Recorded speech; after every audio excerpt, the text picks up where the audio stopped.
একটা ছেলে ফেসবুকে স্ক্রল করতেছে। ঘটনাটা একটু মনোযোগ দিয়ে শুনবেন, খুবই গুরুত্বপূর্ণ একটা বিষয়, সবাইকে জানা উচিত, সবাইকে শোনা উচিত। হয়তোবা এমন ঘটনার শিকার আপনিও হতে পারেন। বিচিত্রের কিছু নাই ভাই। হ্যাঁ, আপনি বেকার, আপনার চাকরির দরকার। হ্যাঁ, আপনি চাচ্ছেন আপনি আপনার বাবাকে সহযোগিতা করতে, আপনি চাচ্ছেন আপনি আপনার পরিবারকে সহযোগিতা করতে। একটু মনোযোগ দিয়ে শুনবেন যাতে করে আপনার সাথে এমন ঘটনা না ঘটে। ছেলেটা ফেসবুকে স্ক্রল করার সময় তার চোখের সামনে চাকরি বিজ্ঞাপন আসে। পাঞ্জাবের শোরুমে একটা লোক নিয়োগ দেওয়া হবে, বেতন 18,000 প্লাস, থাকা খাওয়া ফ্রি। হ্যাঁ, এটা দেখে ছেলেটা খুব খুশি হয়েছে এবং ওইখানে দেওয়া নাম্বারে যোগাযোগ করে। তারা ওই প্রান্ত থেকে বলে যে আপনি এই কাগজপত্রগুলো নিয়ে আমাদের অফিসে আসেন, দেখা করেন। তো ছেলেটা তার মায়ের সাথে তার বাবার সাথে শেয়ার করে। শেয়ার করলে তারা চিন্তার মধ্যে পড়ে যায়। চিন্তার মধ্যে পড়ার কারণ হচ্ছে ছেলেটা এমন একটি পরিবারের সন্তান, মানে তার বাবা যদি ইনকাম করে আনে তারা খেতে পারে, না হলে খেতে পারে না। কোনোদিন খেতে পারে, কোনোদিন খেতে পারে না, কোনোদিন না খেয়ে থাকতে হয়, এমন একটি পরিবারের সন্তান। এই জন্য তার কাছে একটি চাকরি খুবই দরকার। ছেলেটা মাদ্রাসায় পড়ে। তো ছেলেটা তার বাবার সাথে যখন কথাটা শেয়ার করলো, মায়ের সাথে যখন কথাটা শেয়ার করলো, তার বাবা 1,000 টাকা তাকে ম্যানেজ করে দেয়, ধার করে ম্যানেজ করে দেয়। এই 1,000 টাকা নিয়ে ছেলেটা চলে যায় ঢাকার উত্তরায়, ওই ঠিকানায়। হ্যাঁ, যাওয়ার পরে তার কাগজপত্র তাদেরকে জমা দেয়। কিছুক্ষণ পর তার কাছ থেকে তারা টাকা চায়, 200 টাকা চায়। তারপর একটু পর তাকে অন্য একটা কক্ষে পাঠায়। পাঠানোর পর তাকে বলে যে তোমার যে পদ, তোমাকে যে পদে পোস্টিং দিব সেই পদ খুবই উচ্চ লেভেলের পদ, তোমার চাকরিটা খুবই ভালো পজিশনের, তুমি ভালো বেতন পাবে। তুমি যেখানে চাকরি করবে, যে সেক্টরে চাকরি করবে, সেইখানে তুমি কয়েকজন লোককে দেখাশোনা করবে, মেনটেন করবে। ওই শোরুমের কয়েকজন লোককে বা কর্মচারীদেরকে সে কি করবে, মেনটেন করবে। তোমার চাকরি উচ্চমানের, তোমাকে এখন 3500 টাকা দিতে হবে। ছেলেটা চিন্তায় পড়ে গেল তার বাবার কাছে এই বিষয়টা কিভাবে শেয়ার করবে। একটা সময় বলে, তো তার বাবা ছেলেকে নিরাশ করে নাই। তার বাবা মানে ঘন্টা খানিকের মধ্যে 4,000 টাকা ম্যানেজ করে দেয়। বিষয়টা আপনারা বুঝতে পারছেন? মানে যে বাবা ইনকাম করে আনলে তাদের মুখে খাবার জুটে, আর না হলে না খেয়ে থাকতে হয়।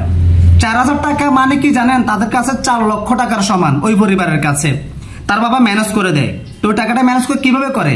সেগুলো ধার করে ছেলেকে দিলে 3500 টাকা ওইখানে দিয়ে দেয় এবং তাকে বলে তুমি কোথায় চাকরি করবে বলো। ওই ছেলেটা বলে যে স্যার আপনাদের কাছে যেখানে ভালো লাগে আমাকে সেখানে পাঠিয়ে দেন, সমস্যা নেই, আমি চাকরি করতে পারলে হলো।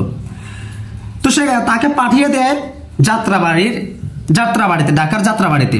সেখানে তার জন্য কয়েকটা লোক অপেক্ষা করতেছে। সেখানে যাওয়ার পরেও টাকা চাচ্ছে।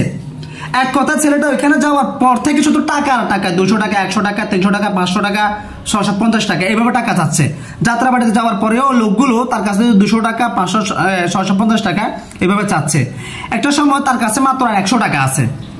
তারা বলতেছে যে 200 টাকা দেওয়ার জন্য। ছেলেটা বলতেছে যে ভাই আমার কাছে আর একটা টাকাও নাই, আমি চাকরি করে মাস শেষে আপনাদেরকে দিব না। এই কথাটা বলার সাথে সাথে ছেলেটাকে ওখানে রেখে তারা সবাই চলে যায়।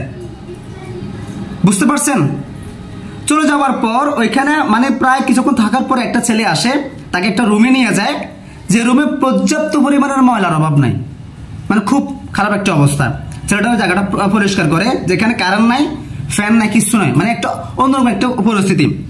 তো ফাঁসের যে ছেলেটা, ওই ছেলেটা বললো যে ভাই আপনি যে চাকরিটা করবেন সেটা হচ্ছে সিকিউরিটির চাকরি, মাস শেষে বেতন হবে 1200 টাকা, থাকা খাওয়া অফিসের পক্ষ থেকে, তবে মাস শেষে থাকা খাওয়ার বিলটা আপনার কাছ থেকে নিয়ে নেবে। এটা শোনার পর ছেলেটার মাথার মধ্যে আসমান ভেঙে পড়ছে এই অবস্থা।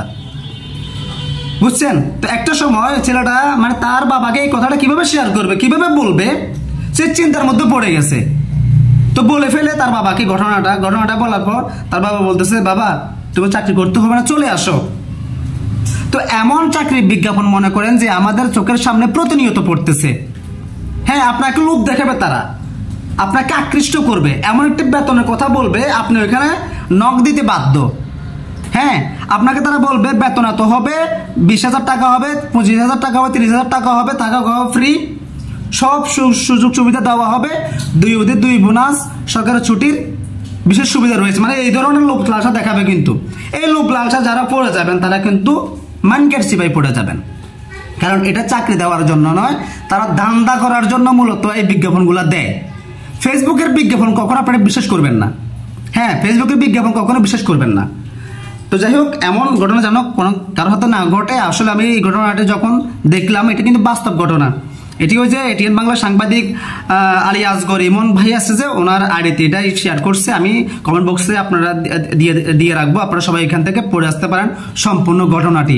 এমন ঘটনা বা যাতে কারোর সাথে না ঘটে। এই ছেলেটার সাথে যে ঘটনাটি ঘটছে, ছেলেটা খুবই একটি হতদরিদ্র পরিবারের সন্তান।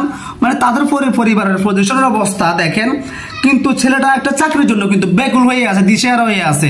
সে চাচ্ছে তার বাবার দুঃখ দুর্দশা কমানোর জন্য, তার বাবাকে সহযোগিতা করার জন্য, কিন্তু সর্বশেষ এটা কি হয়ে গেল।